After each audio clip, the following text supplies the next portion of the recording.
The fog rolled in thick that evening, swallowing the world whole. It clung to the trees like a shroud, blurring the edges of reality. Jacob often ventured into these woods, drawn by their mysterious allure, but tonight felt different. He had a sense of unease creeping up his spine as he walked along the narrow trail, the crunch of twigs underfoot, the only sound breaking the unnatural silence. His flashlight flickered occasionally, casting long dancing shadows on the twisted branches. The deeper he went, the heavier the air seemed, as if the forest itself were holding its breath. Jacob paused, taking in his surroundings. The towering trees loomed above him like ancient sentinels, their gnarled roots snaking out of the ground like skeletal fingers. He remembered the stories whispered around campfires, travelers who entered these woods and never returned. Tales of a haunting darkness, of deceptive paths that led people astray. Jacob scoffed at the idea. He was a rational man, after all. But still, he felt the weight of the stories in the back of his mind, like an echo of voices warning him to turn back. As he ventured deeper, he spotted something glimmering in the underbrush. Curiosity piqued, he crouched down, pushing aside ferns and leaves. It was a small, ornate mirror, its surface smeared with dirt and age. Wiping it clean with his sleeve, he peered into it. The reflection that stared back was not his own. His breath caught in his throat. Behind him, the forest transformed. In the mirror, he could see a twisted version of the woods, blackened and lifeless, under a swirling sky inscribed with ominous clouds. Panic gripped him as he turned, but there was nothing there, just the dense fog wrapping around him like a predator. In the reflection, he began to notice faint figures in the distance, blurred and wavering, watching him from the darkness.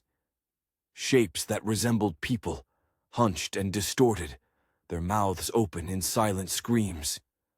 Heart pounding, he stepped back, his instincts screaming at him to run. But the forest seemed to close in around him, the path receding into an impenetrable maze of tree trunks. He raised the mirror again, desperate to see the way out. The figures were closer now, their distorted faces twisting in silent mockery. The fear wrapped around him, tightening its grip as he stumbled backward, barking his shins against an unseen root. In his mind he heard whispers, the same stories he had dismissed as silly tales. Leave.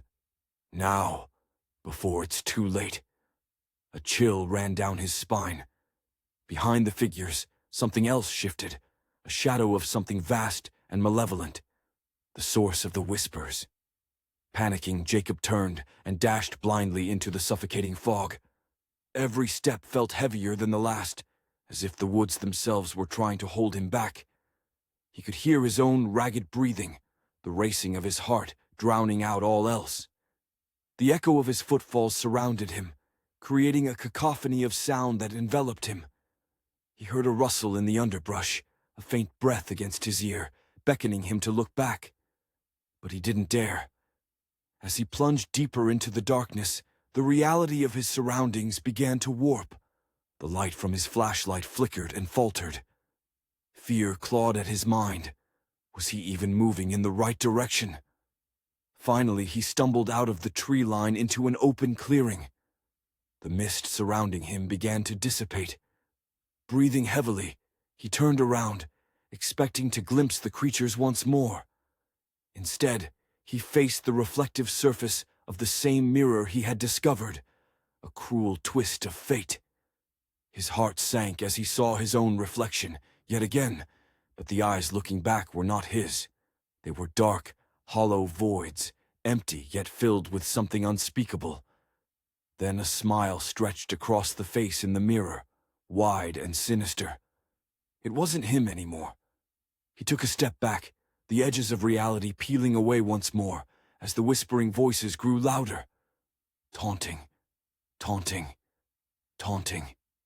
With his last grip slipping, a thought raced through his mind. Was he ever meant to leave? Or was the woods merely waiting to claim yet another soul, feeding on the terror of the lost. The fog closed in again, and the last thing he felt was the suffocating embrace of the forest as darkness swallowed him whole.